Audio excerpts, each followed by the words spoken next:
America పోయినా పర్వాలేదు, ఇప్పుడు జపాన్ మన ముందుకొచ్చింది. దేనికండి? నిన్నే కదా వాళ్ళ ప్రధానమంత్రి మన దేశానికి వచ్చి మోడీ గారితో ఒప్పందాలు, రకరకాల ఒప్పందాలు. ఎక్కడి నుంచి అంటే, చైనా వాడిని చూసి మనం భయపడతామా? జపాన్ చూసి చైనా వాడు భయపడతాడు. కారణం ఏంటంటే వాళ్ళని ఎలాగ కొట్టాలో అన్న సంగతి వీరికి బాగా తెలుసు. ఒకప్పుడు జపాన్ యొక్క ఆధీనంలో చైనా ఉండేది. పిచ్చ కొట్లు కొట్టేవాళ్ళు. అసలు కింద పడేసి తొక్కి తొక్కి వదిలేశారు. కర్మకాలి అమెరికా వాళ్ళ నాగసాకి మీద అణుబాంబులు వేయటం వల్ల వాళ్ళు అణిగి ఉన్నారు, కానీ మళ్ళీ ఇప్పుడు రెచ్చిపోతున్నారు. అందుకోసం వాళ్ళు ఏం చేశారంటే, నాగాల్యాండ్లో అంటే చైనా బోర్డర్లో ఈ యొక్క చైనా యొక్క ఆకృత్యాలు పెరిగిపోతూ అక్కడ స్థలాల్ని ఆక్రమిస్తూ అక్కడ ఉన్నటువంటి పనిచేసే వారిని ఇబ్బంది పెట్టడం మూలంగా వీళ్ళు సుమారు 5.5 లక్షల కోట్లు, 5,90,000 కోట్ల రూపాయలని ఇన్వెస్ట్ చేద్దామని భారతదేశంలో అనుకున్నారు. దీంట్లో మెజారిటీ ఈ నార్త్ ఈస్టర్న్ స్టేట్లోనే పెట్టడానికి సిద్ధంగా ఉన్నారు. సాధారణంగా ఇంకొకరు అనుకోండి, అమ్మో మేము నార్త్ ఈస్టర్న్ స్టేట్కి వెళ్ళాం, అక్కడ ఎప్పుడు అశాంతిగా ఉంటుందని. కానీ ఇది జపాన్.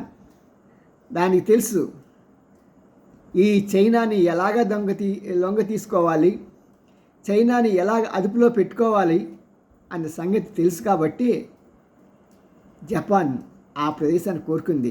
ఎప్పుడైతే దీని మీద అగ్రిమెంట్ కుదిరిందో, చైనా తన యొక్క భయాన్ని, సందేహాన్ని కళ్ళల్లో చూపిస్తూనే ఉంది, భయపడుతూనే ఉంది. వీటన్నిటికన్నా కూడా ఇంకొక మంచి శుభవార్త నాకు నచ్చింది ఏంటంటే, ఇవన్నీ మామూలే. నా యువత, మన పిల్లలు ఉద్యోగాలు కావాలి. మరి అమెరికా వాళ్ళేమో తరిమేస్తున్నారు. మరి ఎలాగా?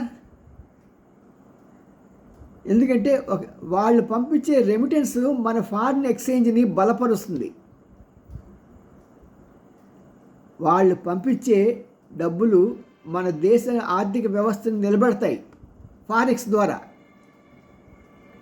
అంతేకాకుండా దేశ ఆర్థిక అభివృద్ధికి తలసరి ఆదాయం పెరగడానికి కూడా చాలా అవకాశాలు ఉంటాయి. మరి ఇప్పుడు అక్కడి నుంచి తరిమేస్తుంటే, కొంతమంది వాళ్ళ బట్టుకు వాళ్ళు వచ్చేస్తుంటే ఎలాగా? మరి దీనికోసం అని చెప్పేసి జపాన్ ఏముందంటే, ఇది మాకు మంచి అవకాశం, మీ దగ్గర టాలెంట్ ఉన్న యువకులు ఉన్నారు, మాకు యువత లేదు కాబట్టి మాకు సుమారు 5 లక్షల మంది యువకులకి మేము అవకాశం ఇస్తాము. ఏమండి?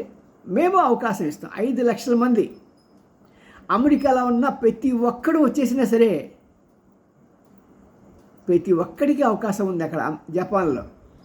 ఎటొచ్చి ఒక చిన్న పాయింట్ ఏంటంటే, జపాన్ భాష నేర్చుకోవాలి. అది నేర్చుకుంటే మాత్రం యు ఆర్ ది కింగ్.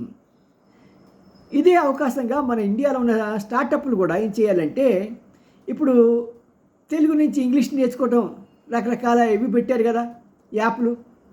అలాగే తెలుగు నుంచి జపనీస్ భాష నేర్చుకోవటం, ఇంగ్లీష్ నుంచి జపనీస్ భాష నేర్చుకోవటం అనే యాప్లు పెట్టారనుకోండి, చేనుకు చేవ రైతుకు రొక్కం.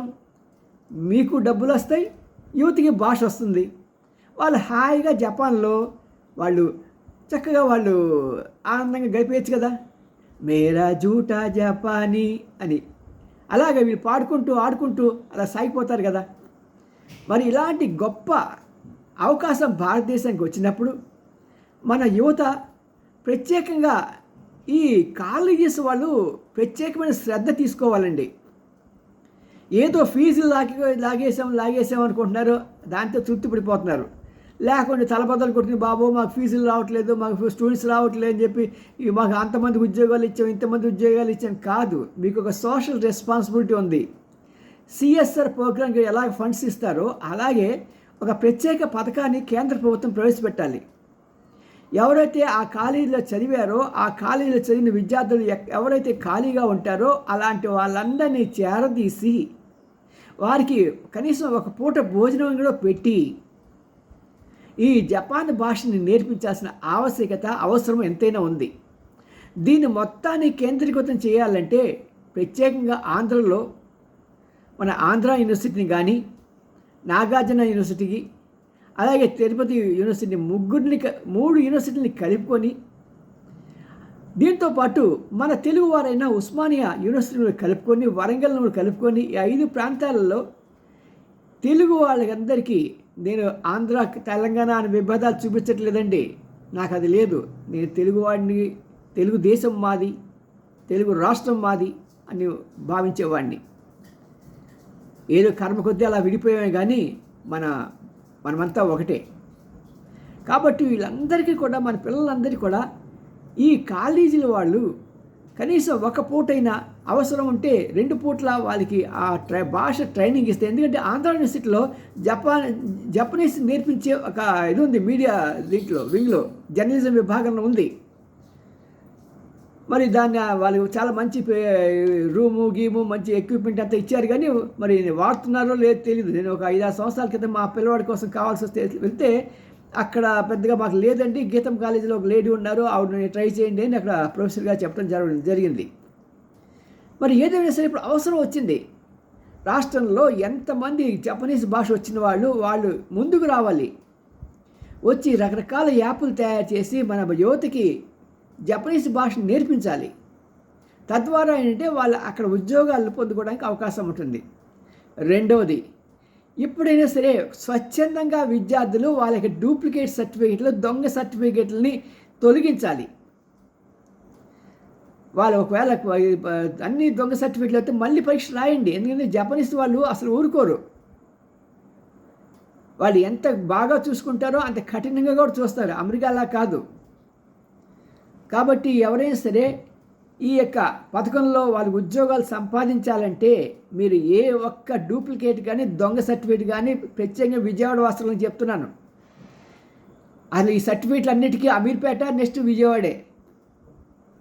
ఈ రెండు ప్రదేశాల్లో హైదరాబాద్లో రేవంత్ రెడ్డి, ఇక్కడ మన దేశంలో నారా లోకేష్ గట్టి చర్యలు తీసుకొని ఆ దొంగ సర్టిఫికేట్ మొత్తం ఏరివేసి వాళ్ళ చేత మళ్ళీ చదివించి పరీక్షలు రాయించి ఆ పరీక్షలో పాస్ అయ్యే సబ్జెక్ట్ వచ్చినాక మాత్రం పంపించండి. లేకుండా జపాన్ వేసే శిక్షలు చాలా కఠినంగా ఉంటాయి. మరి అలాంటిగా మంచి quality, they always expect the best quality. మీరు సోనీ టీవీ కానీ చూడండి, లేకపోతే సోనీ ట్రాన్సిస్టర్ చూడండి, సోనీది ఏదైతే జపానీస్ భాష వాళ్ళ ప్రోడక్ట్ ఏం చేసినా పర్ఫెక్ట్గా ఉంటుంది. They expect the same thing from us. నేను విద్యార్థులందరికీ మరొకసారి మనవి చేస్తున్నాను, మీ భవిష్యత్తుకి భారతదేశం భరోసాగా ఉంటుంది. కానీ మీ దొంగ సర్టిఫికేట్లు, దొంగ వేషాలు మానేసి ఇప్పటికైనా బుద్ధి తెచ్చుకొని మహాతకు 1 ఇయర్లో మీరు కంప్లీట్ చేయగలరు. You have that capacity. మీరు జపనీస్ భాష నేర్చుకొని చక్కగా హాయిగా లైఫ్లో సెటిల్ అవ్వాలని మనసా వాచా కర్మేణ కోరుకుంటున్నా మీ ఎన్ రామ్జీ. మీరు నాతో ఐక్యపిస్తే ఎస్ అని చెప్పండి. మీ సూచనలు సలహాలు ఏమైనా ఉంటే వాటిని చెప్పండి. See you.